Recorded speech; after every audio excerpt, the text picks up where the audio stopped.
I found the shop by accident. That's how these stories always start, right? You're not looking for anything, just drifting, and then some crooked little doorway shows up like it's been waiting for you your whole damn life. It was in some backstreet of Lafayette, Louisiana, mid-July. Air so thick it felt like God's breath was on the back of my neck. I'd been down there for a week, helping my cousin clear out our grandmother's old house. Not haunted or anything, just moldy, full of ghosts that didn't move. Family kind. Boring kind. The kind you box up and sell at estate sales, if you don't burn them first. I was supposed to be on my way back to the motel when I passed the place. No sign, no lights, just a crooked little door painted the color of old teeth. It didn't even seem open, but I felt something. Not like a pull, not exactly. More like a hum under the skin. You ever feel that? Like you're a tuning fork and someone just tapped your bones? I don't remember deciding to go inside. One moment I was walking past, and the next I was pushing open that heavy door. It smelled like cedarwood and damp wool. Old perfume and long-dead flowers. The air inside didn't move right, like it was thicker than outside, or maybe slower. The light was weak, coming through stained glass windows that painted everything in bruised colors, purples, greens, a red that looked too much like blood to be romantic. There were dolls everywhere. Not the kind you see at Walmart. Not even antique shop cute. These were old. Like ancient. Porcelain, wood, cloth. Some were missing eyes. Some had teeth. I'm not kidding. Tiny, human-like teeth. One even had a little crack in its lip like a cold sore. They sat on shelves, on velvet chairs, in glass cases. Hundreds of them, maybe more. Every one of them facing forward. Staring. I should have left. Every instinct in my body said turn around, leave, go eat some goddamn crawfish and forget this place exists. But I walked deeper in, like my legs weren't mine. Like something was tugging at me just behind the heart. There was a little desk at the back, carved from some dark, oily wood that looked like it bled sap when no one was watching. Behind it sat a woman, small, skeletal, draped in a shawl that looked like it had been woven from cobwebs. Her eyes were too light. Pale blue, almost white, like marbled milk. She looked up when I came in and smiled. Like she'd been expecting me. Looking for someone? She asked, voice as thin and sharp as a needle. I shook my head. Just browsing. She smiled wider. That's what they all say. Until they find the one that speaks. I laughed a little, trying to play it cool. You mean the one that calls to you, right? Her smile dropped. No, she said. I mean speaks. I was about to come up with some reason to leave when I saw it. Tucked away on a high shelf behind her, barely visible through the dim light and glass glare, was a doll unlike the others. She was small, delicate. Porcelain skin pale as candle wax. Eyes the same gray as a storm over water. Her dress was simple, white cotton, yellowed with age. Her hair was brown, soft-looking, pulled into a low braid. And somehow, she didn't look old. Not like the others. She looked asleep. And I swear to you on whatever soul I've got, the moment I saw her, I felt love. Like something blooming inside me I'd never known was there. I pointed. That one. How much? The old woman tilted her head. She's not for sale. But I couldn't stop staring. And the doll, with her painted lashes and perfect mouth. She smiled. I blinked. The smile was gone. Just painted lips again, closed, expressionless, normal. But I stood there, locked in place, heart hammering, throat dry like I'd swallowed sand. I saw her smile, I said, barely above a whisper. The old woman behind the counter didn't even blink. You didn't. I did. No. Her voice was flat now. Final. You think you did. They play tricks. Memory. Grief. You came here with something broken, didn't you? That hit me harder than I expected. I took a step back, but I couldn't look away from the doll. I want her, I said louder than I meant to. She's not for sale, she repeated, then paused. But she can be chosen. That line stuck in my ribs like a splinter. I don't understand. No one does. Not until after. She stood slowly, joints cracking like snapping twigs. Come closer. I did. Couldn't stop myself. The glass case was dustless, unlike everything else in the place. She opened it with an old iron key that looked more like a bone than metal. Reached inside with both hands, reverent, like she was holding something holy. Or dangerous. She's quiet, the woman said, cradling the doll like a child. Too quiet, some say. But she's been waiting. For who? The woman looked at me then, truly looked. You. The air in the shop dropped 10 degrees. I could feel sweat cooling on my back. She has a name, she said, and I leaned in without meaning to, needing to hear it. The woman placed the doll in my hands. She was cold, colder than anything should have been in that heat. Lighter than I expected. Fragile. But somehow heavy, too, in a way that didn't make sense. Her eyes opened. No lie. No metaphor. They opened. Gray, glassy, and aware. And I heard it. Not in my ears, not like speech. More like something brushed across my brain. A voice. A child's voice. Whispering. Eleanor. My knees nearly buckled. I don't know why I said it, some old memory, maybe, but I whispered back. Ellie. The woman behind the desk nodded. She remembers you. I couldn't breathe. Couldn't think. My mouth moved on its own. Why me? She knows you, the woman said. And you know her, even if you've forgotten. I never knew it. I stopped. My heart felt like it skipped a beat. My mom had a miscarriage. The old woman's eyes closed. A slow, solemn nod. She didn't come all the way through. But she stayed close. Long enough to find a path. I looked down at the doll in my arms. Her eyes were closed again. She wants to come back, the woman said. How? She can't answer here. Not fully. But she'll show you. If you take her home. I should have run. Left that place, left town, left the whole goddamn state. But I didn't. I left with the doll wrapped in old linen, tucked into my arms like she belonged there. The old woman didn't charge me. Just smiled that dead smile and said, she already paid the price. I didn't know what that meant. But I would. Soon. The motel room felt wrong when I brought her back. I'd stayed there 4 nights already. Standard beige walls, stained carpet, the hum of an old AC unit that never quite cooled anything. But when I walked in carrying that doll, something shifted. The air felt thicker, like I'd stepped into a different room entirely. Like I'd walked into a memory that didn't belong to me. I set her gently on the dresser, facing the bed. Her eyes were still closed. I told myself I was tired. I told myself everything that happened in that shop had been some weird trick of the heat, the smell of mildew, that off feeling you get when you're too far from home.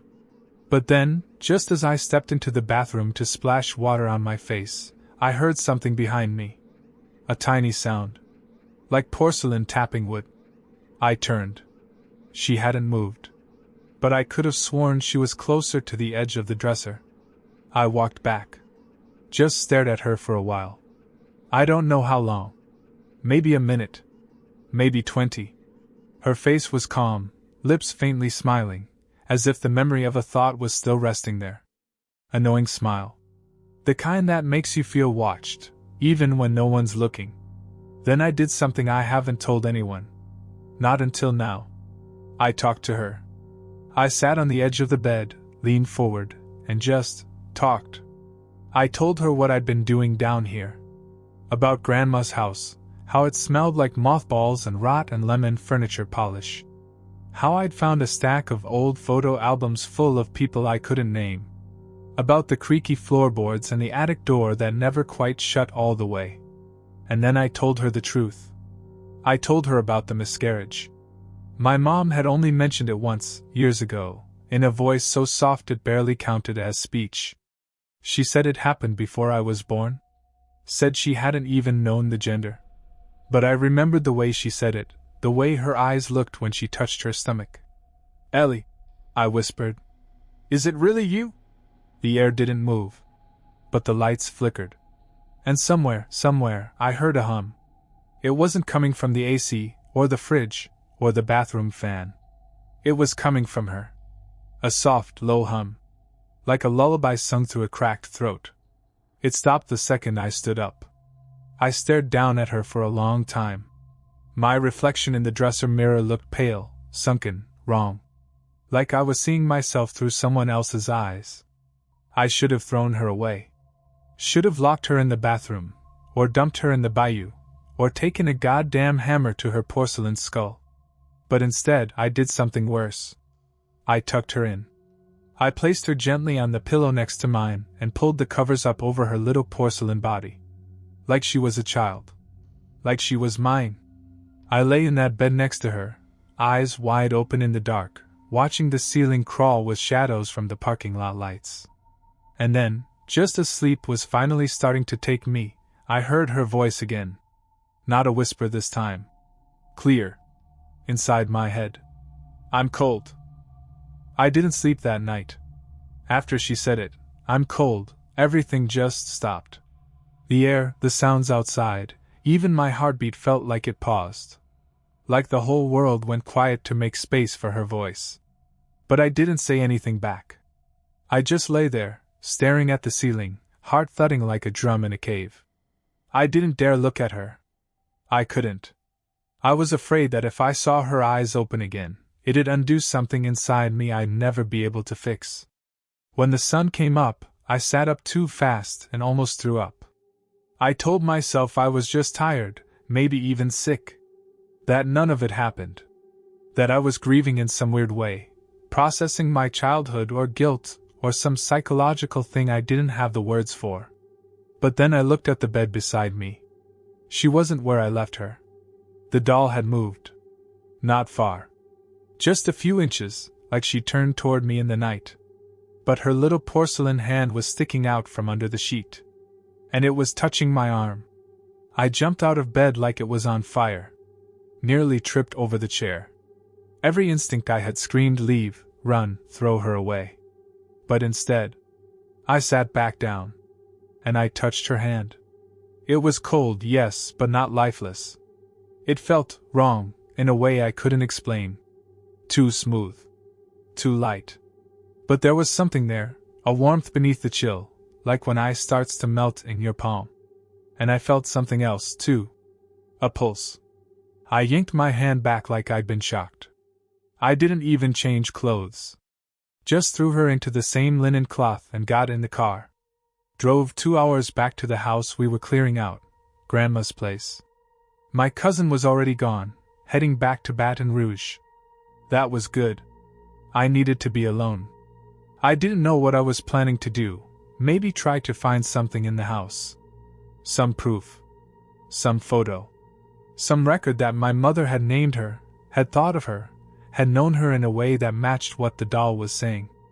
I parked in the driveway, let the heat bake the inside of the car while I just sat there holding her, still wrapped like a body. I didn't want to move. Didn't want to hear her voice again. I finally went inside around noon. And the house hummed. Same tone I'd heard in the motel. Low, constant, almost soothing. But now it was stronger. Like it was coming from the walls. The floor. The attic. She was awake. I walked through the house slowly. Every shadow looked too thick. The air smelled different now, like salt water and lilacs. Like something wet had been here.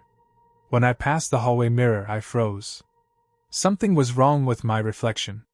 It wasn't the doll I saw. It was a girl. Standing behind me. 9 years old, maybe 10. Brown braided hair. White dress yellowed at the hem. Eyes gray like the sea before a storm. I turned so fast I slammed my shoulder into the wall. No one was there. But the humming. The humming got louder. And this time, I heard words in it. Not sung. Not spoken. Layered. Hidden in the hum, like voices behind a wall. Not done, not finished, let me in. I looked down at the doll in my arms. And she was smiling again, This time, her eyes were open.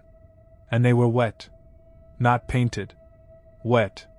Like real eyes. Like she was crying. I didn't drop her. I should have.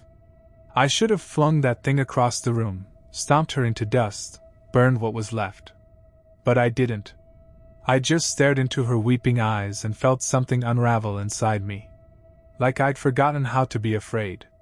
She wasn't just looking at me. She was looking through me. Into the places I didn't even know were hollow. And behind all that sorrow in her glassy stare, I felt one thing louder than the rest. Need. She needed me. And God help me, I needed her too. The house was quiet again, the humming gone as if it had never happened. But I knew better. It was waiting, biding, listening. I carried her upstairs slowly, cradling her like something sacred, or cursed. Each step creaked underfoot like it was whispering secrets I wasn't supposed to hear. When I got to the attic door, I stopped. It was cracked open. It had never been open on its own. Even when I was a kid, that door stuck like it didn't want to be used. But now it stood open a few inches, like something had gone inside and forgot to shut it behind them. The light bulb overhead flickered. Once. Twice. Then it popped. Glass rained down behind me, tiny shards catching the sunlight like bits of bone. I pushed the attic door open with my foot. The smell hit me first, dust, sure, but deeper than that. Something old and salted. Like dried meat. Like blood.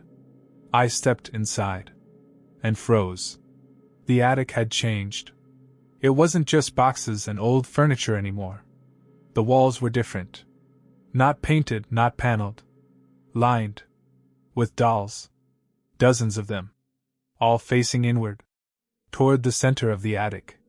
Where a circle had been drawn in what looked like chalk, but smelled like iron.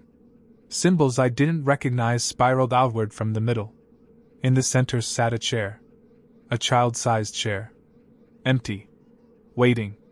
The doll in my arms grew heavier. She wasn't cold anymore. She was warm. Too warm. I didn't want to go any further. My legs did anyway. Each step toward that chair felt like it was happening in slow motion, like I was walking underwater. The light in the attic had shifted. No bulbs, no windows, but everything glowed faintly. Like moonlight reflected off bones. I stood at the edge of the circle. And she moved. The doll turned her head. Slowly. Delicately. Like a ballerina music box. She looked up at me. And whispered, this time with her mouth. Sit me down. My hands moved on their own. I stepped into the circle. The attic went dead silent. No wind. No creaks. Not even breath. And when I placed her in that little chair, she sat like she belonged there. Like she'd never left it. Her eyes locked on mine. Then the dolls on the walls. They started to shake. All of them. Trembling in place like something wanted out. Like they were rattling their own bones. The sound was unbearable, porcelain clicking, tapping, whining against glass.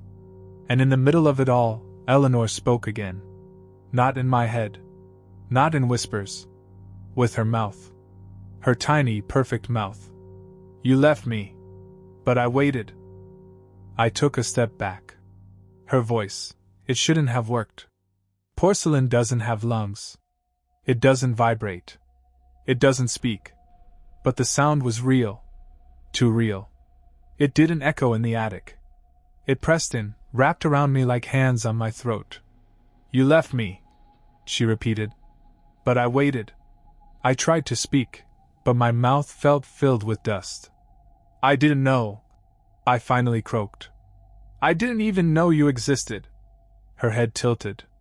Slow. Unnatural. Liar. The word hit me like a slap. And then something changed. The energy in the room, the cold, the humming, the weight in the air, all of it shifted. Tightened. Something wasn't right.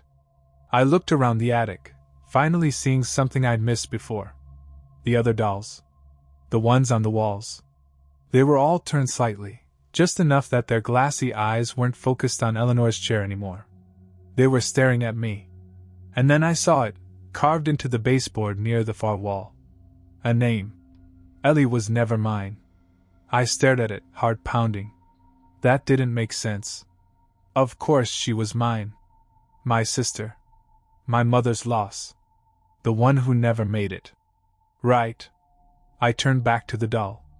Who are you? I whispered. She didn't answer. But the others did. The dolls on the wall, all of them, opened their mouths. Not wide. Just enough. And from them came a voice. Not one voice. Many. Layered. Different tones, different accents. Men. Women. Children. And all of them said the same thing. She lied. I stumbled back, dizzy. My knees hit the floor hard. I couldn't breathe. Couldn't think. She lied, they repeated. She chose you.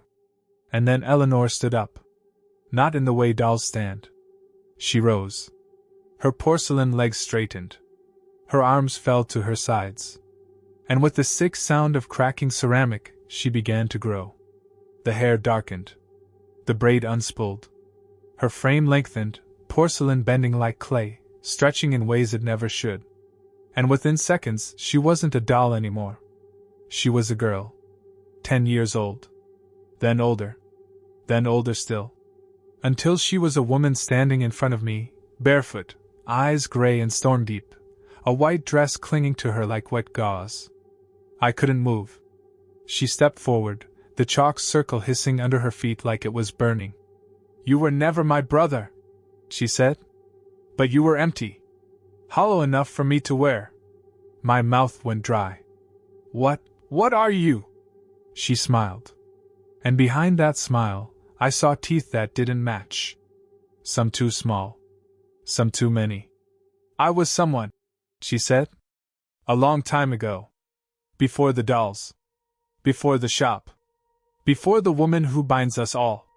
She leaned down, inches from my face. I needed a name to come through. A soul still soft. Still mourning. You gave me yours. I tried to stand. My legs were shaking too badly. She grabbed my wrist. Her fingers were warm. Too warm. Like she was burning on the inside. Don't worry, she whispered. You won't remember any of this soon. The attic pulsed. The dolls screamed. But not her. She only smiled. And said, Now I'll be born again. I screamed. Not out loud. I don't think I could, but inside. Like something was trying to claw its way out of me, using only my ribs as a ladder. I yanked my wrist free. Her hand didn't try to stop me. She let it go, like she didn't need to hold on anymore. And maybe she didn't. Because something was wrong with me. I could feel it. It started in the pit of my stomach. A spreading cold that wasn't cold. A reversal.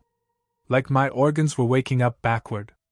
I stumbled toward the attic stairs, knees buckling every other step, sweat pouring off me like I was sick, but it wasn't just sweat. It was salt water. I could taste it in my mouth. Feel it on my lips. My skin was weeping with it. I made it to the hallway and collapsed against the wall, gasping, shaking. I looked at my hands. They were shrinking. No. That's not right. They were fading. Losing weight. Losing color. Losing me. And I understood then. I wasn't just being haunted. I was being emptied. She hadn't come back just to walk in the world again.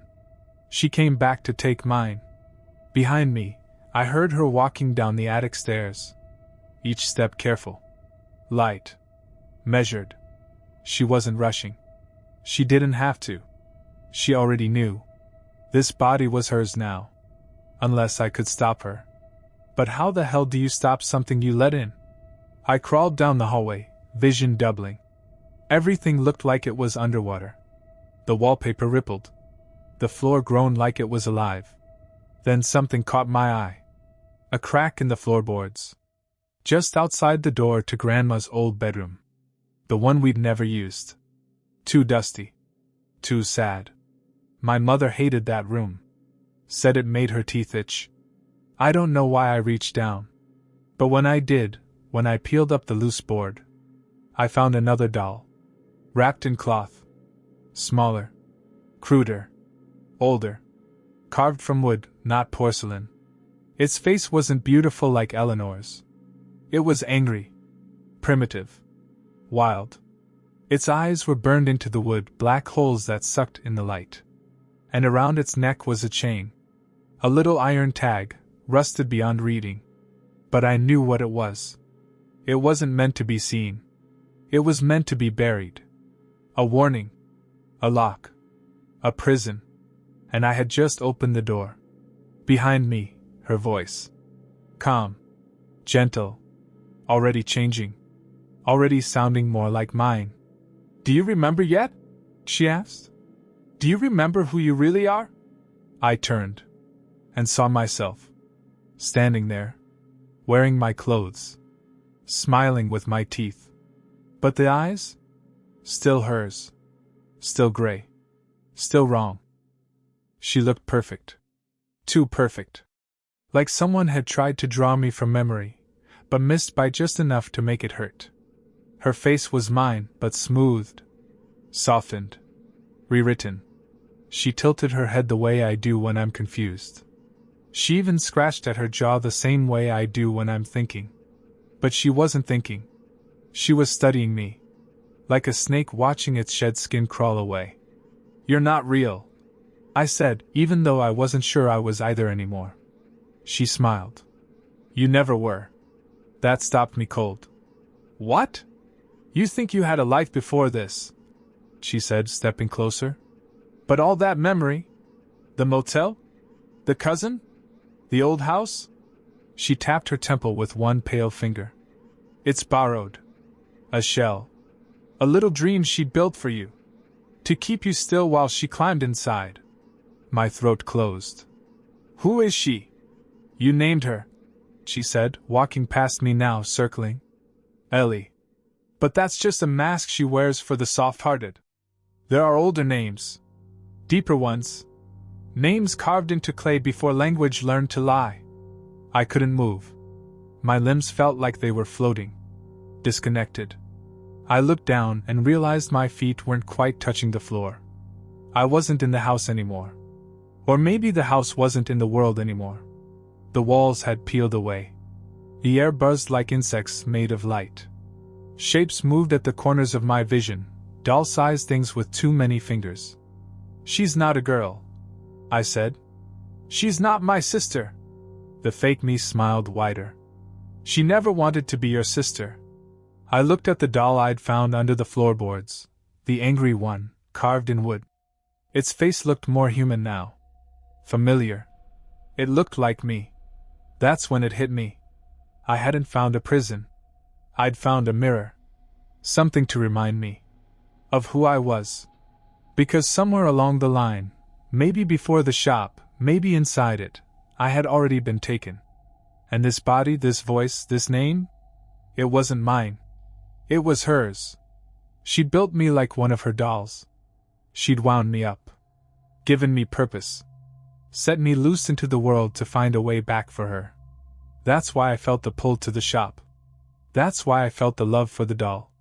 It wasn't love. It was programming. A trap buried in memory.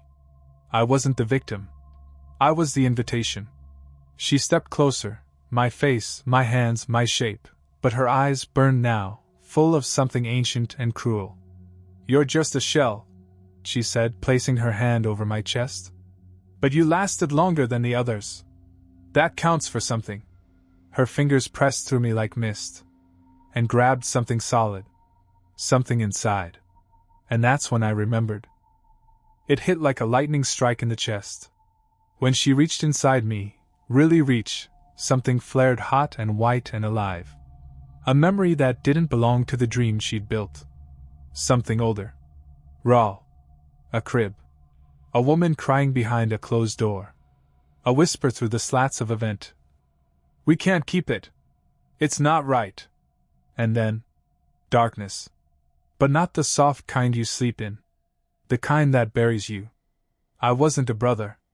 I wasn't even a person. I was what was left over. The cast-off. The grief echo. The attempt to hold on too long. When my mother miscarried, there'd been something left. A sliver of soul that refused to move on. A sliver that attached itself to anything warm, anything forming. That warmth had been me. A twin, not quite. A mirror unfinished. I was her vessel. I wasn't meant to be. But somehow I held on. Lived a life that wasn't fully mine. Made of borrowed instincts, echoes of what she wanted, what she needed. And she'd been whispering ever since. Not just as a doll, but as a thought. A pull. A hum in the bones. That shop? The woman? All of it was hers. A web designed to call me home. To remind me who I really was. And now? She wanted the rest. The version of me standing in the flickering half-world smiled, fingers still buried in my chest. I could take it now, she said. The last little bit of fire. Your name. Your want. But you've been so sweet, so obedient, so useful. Her fingers gripped tighter. But you remembered, I said. She blinked. You let me remember. I saw it in her eyes then, just for a second. A flicker of something she didn't mean to show. Hesitation. Regret? No. Pride. She wanted me to remember. At the end. To know what I was before I ended. That's how she fed. Not on flesh. On identity. She didn't just hollow you out, she made you watch. You didn't come back to live again, I said. You came back to erase me. She tilted her head. Isn't that the same thing? But I was shaking now, not from fear. From clarity. Because there was something else in that attic. Not just the angry doll I'd found. There were hundreds of them. Watching. Still. Waiting. They hadn't shaken out of fear. They'd been trying to warn me. They weren't hers. They were like me. All the others she'd used and hollowed and cast aside. Souls trapped in dolls. In bodies. In rooms that didn't move. But still burning. Still alive in the cracks. Then let's burn, I whispered. And I crushed the doll in my hands. The world tore open. Fire bled out of the floor. Every doll screamed. And Eleanor, if that was even her name, stepped back, eyes wide for the first time. You don't know what you've done, she said. Yes, I whispered, as the fire ate up my arms and down my legs. I do. Because I wasn't her brother. I wasn't her toy. I was her grave.